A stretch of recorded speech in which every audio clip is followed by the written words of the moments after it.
il faut qu'ensemble, chers compatriotes, nous puissions nous lever pour dire non à la dictature et faire barrage à l'ex-président de la République, Alassane Ouattara, qui veut prendre la Côte d'Ivoire tout simplement en otage.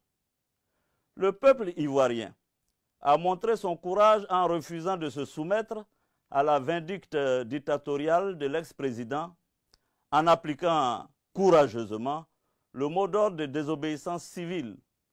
Les Ivoiriens ont démontré leur capacité à lutter pour la démocratie au péril de leur vie. Je m'adresse ici et maintenant au corps constitué et à nos vaillantes forces de défense et de sécurité. Au corps constitué, appelant à votre sens élevé de l'intérêt supérieur de la nation, je vous demande de désobéir aux ordres illégaux et de rallier le Conseil national de transition.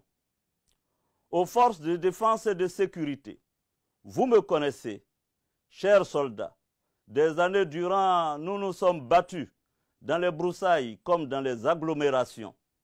Notre idéal était d'apporter à la Côte d'Ivoire la démocratie et la liberté.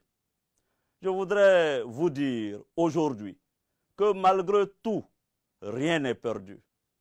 Je voudrais vous dire que nous ne pouvons pas, nous ne devons pas, par peur et par poltronnerie, laisser s'installer durablement la dictature clanique de M. Alassane Ouattara et contempler l'empire de la terreur s'étendre dans notre pays et prendre possession de l'âme de notre nation. C'est pourquoi je demande à vous, soldats, sous-officiers, officiers, officiers supérieurs et officiers généraux de notre armée, de vous regarder dans le miroir de votre âme et de votre conscience et d'agir pour stopper les tueries.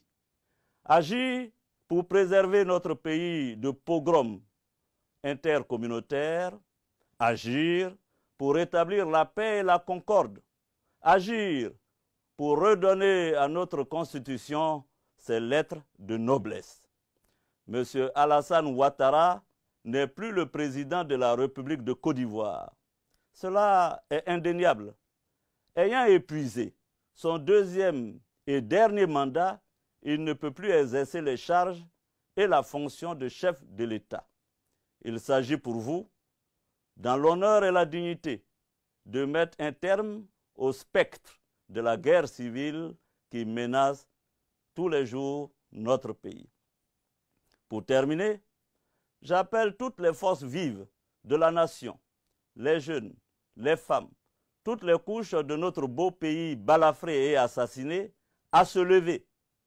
Nous devons poursuivre la désobéissance civile avec plus de détermination dans nos villes et villages afin de faire respecter la volonté de la grande majorité des Ivoiriens.